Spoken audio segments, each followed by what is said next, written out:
आकांक्षा Dubey murder case में समर सिंह को transit remand पर गाजियाबाद से वाराणसी कोर्ट में पेश किया गया।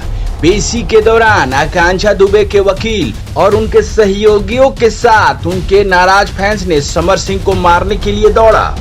हालांकि हाई प्रोफाइल मामला होने की वजह से सुरक्षा के लिए पुलिस पूरी तरह मुस्तैद थी और किसी भी तरह के मारपीट से बचाते हुए पुलिस ने उन्हें 14 दिनों के लिए समर सिंह को जेल भेज दिया। आकांक्षा दुबे की संदिग्ध परिस्थितियों में सारनाथ स्थित एक होटल के कमरे में लाश मिली थी, जिसके बाद पुलिस आत्महत्या मान रही थी। लेकिन आकांक्षा दुबे के परिजनों की शिकायत के आधार पर कई धाराओं में समर सिंह और उसके भाई संजय सिंह के खिलाफ मुकदमा दर्ज कर लिया गया था।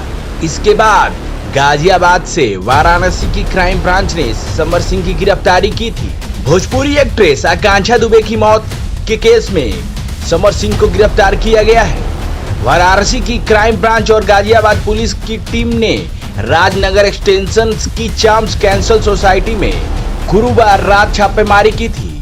भोजपुरी फिल्म अभिनेत्री आकांक्षा दुबे पिछले 26 मार्च को वाराणसी के सारनाथ स्थित एक होटल के कमरे में मृत पाई गई थी।